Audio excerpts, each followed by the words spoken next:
We're going to be taking a look at the launch of Randgold's new gold mine in Cote d'Ivoire now with Mark Bristow. He's the CEO of Randgold Resources. Mark, thanks for joining us this morning on the show. Tongon gold mine launched yesterday in a northern part of Ivory Coast. You started pouring gold last year. You're expecting your production to go up to 270,000 ounces by year end. Just give us an idea of the type of contribution that you see this mine making to your top line and bottom line. Good morning, Samantha. Yes, we did open our mine yesterday, and this is the biggest mining investment by a long way in the Ivory Coast. It will produce around 270,000 ounces a year for the next 8 to 9 years. It's created directly about 1,500 jobs, and it pulls a fairly substantial supply chain from the Abidjan ports to the north of the country. So a significant economic engine in a part of the country which really does need that sort of investment and employment. Let's talk about government involvement. At this stage, government owns a 10% stake. Now, President Quattro really indicating the support and the focus that government has on the mining sector going forward, away from traditional sectors like agriculture. What type of agreement do you have with government regarding their stake, and as well as the tax regime that you've agreed to? Yeah, the Ivorian tax and mining legislation is very clear, very similar to other countries in Francophone West Africa.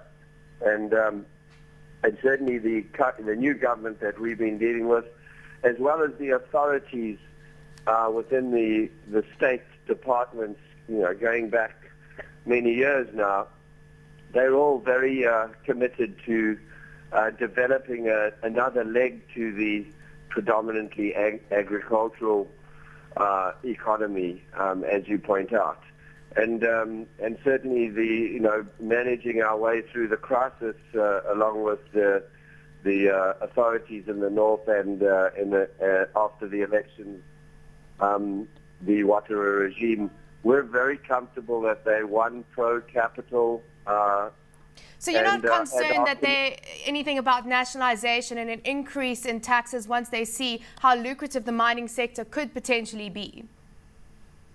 No, I think, that sort of wild thinking that's coming back in South Africa is definitely not the norm in the rest of Africa. Most African countries have experimented with that sort of policy, and it hasn't worked. And certainly the Ivorians have always been pro-capital, and there's absolutely no indication from the Ouattara team that they're planning to change that. If anything, they're planning to, advance on that. They've just had an investment conference where we were invited to join with the ministers to think about ways to attract additional fixed foreign investment, and Ouattara himself yesterday pointed out that he's looking to double the gold production of the country by 2015. So all the actions as well as the messages are, completely contrary to that. Mark, talk to us about costs, because of course this mine located in quite a remote corner of the Ivory Coast, you've targeted a 20% internal rate of return, even if the gold price falls to $1,000. What are your costs for this specific mine? And in general, just talk to us about that quite bullish statement there with regards to returns. Yeah, this mine is what we would call a lower grade mine than the other mines we've got, but the key driver is that we're busy connecting to the electricity grid, which is the only one in West Africa. And so our power costs will be less than a third of the cost of power at our other operations in West Africa, where we generate our power with diesel engines.